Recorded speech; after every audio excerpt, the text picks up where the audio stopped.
Christmas dinner, my mother reached across the table, patted my hand, and said, "Sweetheart, you have to let this go. Your sister just borrowed a little. Family doesn't press charges." My father nodded. My sister smiled at me over her wine glass. So I reached under my chair, pulled out a stack of envelopes, and set one in front of every person at that table. "You're right," I said. "Family doesn't press charges, so I want you all to see what the detective said when I did. Let me back up. My name is Tessa Lang. I'm 34 years old, and for 9 years my older sister Dominique used my name to open credit cards, take out loans, lease cars, and rent apartments. And every single time I found out, my parents told me I was being dramatic and that family forgives. I want to be very specific about what she did, because identity theft is an abstraction, and what happened to me was not abstract. It was $141,000 of debt in my name. It was a decade of my life spent on the phone with fraud departments. It was being denied a mortgage at 29 while my sister lived in a house she'd financed with my credit score. Let me tell you how it started, because the beginning explains the whole family. Monique is 4 years older. She was, from birth, the family's brilliant one, genuinely brilliant, I'll give her that. She skipped a grade. She was beautiful and quick, and everyone said she'd do something extraordinary. My parents built the entire household around that expectation, and when Dominique did something wrong, it was reframed as evidence of her exceptional nature. She was passionate. She was misunderstood. The rules were for ordinary people. I was the ordinary one. And I don't say that with bitterness anymore. I say it because being ordinary in that family meant being invisible, and being invisible meant that when things went missing, nobody looked at what I'd lost. The first time was when I was 19. Monique, 23, took a credit card offer that came to our parents' house addressed to me. I was away at school and activated it. She ran up $4,000. I found out 18 months later when a collections agency called my dorm. I confronted her. She cried. She said she'd been desperate, that she'd been going to tell me, that she'd pay it back. And my mother, this is the moment the next 15 years were decided. My mother said to me, on the phone, in a voice of infant patience, "Tessa, honey, it's $4,000. Your sister is going through a hard time. Are you really going to ruin her life over a credit card? Just pay it off. You'll make more money someday. That's what family does." So I paid it off. It took me 2 years of a part-time job. And Dominique learned the only lesson that mattered, that when she took from Tessa, the family would make Tessa clean it up. She never paid back $1, and she never stopped.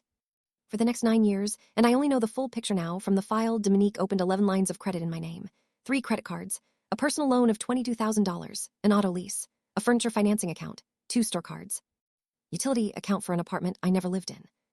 And at the end, the one that broke everything, a $41,000 home equity line, taken out by impersonating me over the phone, using the social security number she'd had since she was old enough to find our parents' filing cabinet. She was good at it because she knew everything about me, my mother's maiden name, the street I grew up on, my first pet. There is no security question in the world that protects you from your own sister. And every time I discovered a new one, the same machinery would activate. I confront Dominique. She cried beautifully, she cries beautifully, it's a genuine talent and produce a reason. An abusive boyfriend, a mental health crisis, a business that was about to turn around. And my parents would arrive to manage me, not her, me. My father would say, "What's your goal here, Tessa? To send your sister to prison?" My mother would say, "We're a family. We handle things inside the family." And the message, delivered a dozen times over a decade, was, "Your sister's freedom is more important than your life." I want you to understand how effective that was, because I'm not stupid, and I knew it was wrong, and I still complied for 9 years. That's what a family can do to you. They made refusing to be robbed feel like an act of cruelty. Here's the moment it broke. I was 29. I spent my 20s doing everything right, a career in medical device sales, an aggressive savings plan, a life built carefully in the wreckage. And I found a house. A small one, nothing special, but mine. I'd saved a 20% down payment over 7 years. And I was denied the mortgage, denied outright. I sat in the loan officer's office while a kind, uncomfortable man walked me through my credit report. $141,000 in outstanding debt across 11 accounts, multiple delinquencies, 2 accounts in collections. A credit score in the low 500s. "Ms. Lang," he said carefully, "is it possible someone has been using your information?" And I laughed. I actually laughed in that office in a way that scared him a little. Because I was 30, and I had never once in my adult life been able to buy anything. And I had been told for a decade by the 2 people who were supposed to protect me that this was what love required. I drove to my parents' house. And I told them the mortgage had been denied, and I was going to the police. I want to tell you exactly what my mother said, because I have heard this sentence in my sleep for 5 years.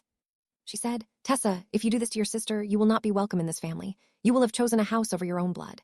I looked at my mother for a long moment. And I understood, with a clarity that felt almost peaceful, that they were never going to choose me. Not in 9 years, not in 19. Dominique could have taken everything I owned, and they'd have asked me why I made her do it. The machinery wasn't going to change. The only thing that could change was whether I kept feeding it. I drove home, and I stopped being the ordinary one. Here's what I did over 11 months quietly. First, I got the complete picture. I pulled full reports from all 3 bureaus. I requested the original applications for every fraudulent account. You have the right to those, and almost nobody knows it. And when they arrived, I had something extraordinary. The applications themselves, with Dominique's handwriting on the paper ones and her phone number and email on the digital ones, applying as me. She'd been so certain the family would protect her that she hadn't even bothered to hide. Second, I found the ally I didn't know I had. My Aunt Simone, my father's sister, who'd been distant from the family for years, and I'd never known why. I called her because I needed a witness to something, and I had nobody left. And Simone was quiet on the phone for a long time, and then she said, "Tessa, do you know why I stopped speaking to your father?" I didn't. "Because when Dominique was 17, Simone said, she forged checks on my account, $6,000. And when I told your parents, your mother said I was attacking a child, and your father told me that if I went to the police, I'd never see my nieces again. I was 34 years old, and I let them do that to me. I have thought about you and your sister every year since, and I have wondered which one of you they were going to break." She exhaled. "I have every document. I kept everything. What do you need? This is the thing about families that protect a predator. They have to keep protecting forever from everyone, and every person they silence becomes a witness waiting for someone to finally ask. Third, I went to the police. And this is where I learned something crucial that I want anyone in this situation to hear. Identity theft between family members is not a family matter. It is a felony, and prosecutors take it seriously, and the "she's your sister" defense holds exactly no legal weight.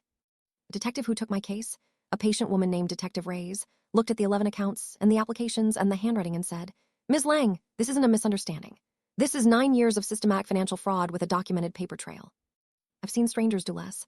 And then she asked the question that ended my family. She said, "Did your parents know?" And I said yes. And she said, "For the whole 9 years?" And I said yes. And Detective Reyes wrote something down and said, quietly, "Then they may have some exposure here too. Knowingly concealing an ongoing fraud isn't nothing." Fourth, I filed the reports, all of them, every account documented with an affidavit of fraud. I did it methodically, over months, and every one of those affidavits was a legal statement that a specific person had committed a specific crime against me, and I signed my name to all of them. And I told nobody in my family that I'd done it. Because I'd learned by then that in that house, information given to my parents became a weapon handed to my sister.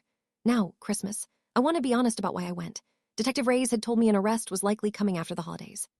I could have simply never spoken to any of them again and let it happen. I've asked myself many times why I got in the car. I went because for 9 years, I'd been told that speaking the truth about my sister would be the cruelest thing I could do to my family, and I had one chance exactly when to say it out loud in front of all of them at once. And see whether the sky fell. Dinner was normal. That's the surreal part. My mother's ham, my father's stories, Dominique holding court about a new venture. And then, over dessert, my mother reached across the table and patted my hand and said, in the voice she'd used my whole life, "Sweetheart, you have to let this go. Your sister just borrowed a little. Family doesn't press charges." My father nodded. Dominique smiled at me over her wine, and I reached under my chair. I put an envelope in front of every person at that table, my parents, my sister, my brother-in-law, 2 cousins, my grandmother. "You're right, Mom," I said. "Family doesn't press charges." So I want you all to see what the detective said when I did. Inside each envelope, a summary, 11 accounts, $141,000, 9 years laid out in a timeline, copies of 2 applications in Dominique's own handwriting, applying as me. And the first page of the police report with the case number and the words "felony identity theft." My mother's hand went to her mouth. My father said my name like a warning. "Page 3, I said, "is a statement from Aunt Simone. Monique forged checks on her account when she was 17. $6,000. Dad, you told Simone that if she went to the police, she'd never see us again, so she didn't. And Dominique learned at 17 that there would never be a consequence. You taught her that. And you spent 9 years letting her practice on me. Dominique's wine glass was down now. Her face had gone through beautiful crying into something else, something flat and cornered. Page 4, I said, is the credit report that got my mortgage denied. 20% down, saved over 7 years, and a 509 credit score, because my sister took a home equity line in my name to buy the house she's sitting in right now. Mom, you said if I did this, I'd be choosing a house over my own blood. I looked at her. You had that exactly backwards. My blood chose a house, she chose mine. My grandmother, 88, mostly silent for a decade, who nobody had thought to consider, put on her reading glasses and read the whole thing slowly, while the table sat in horrible silence. Then she took them off and looked at my father, her son, and said, "Robert, is this true? Did you threaten your sister to protect a thief?" And my father, who had run that family for 40 years on the strength of never being questioned, could not answer his mother.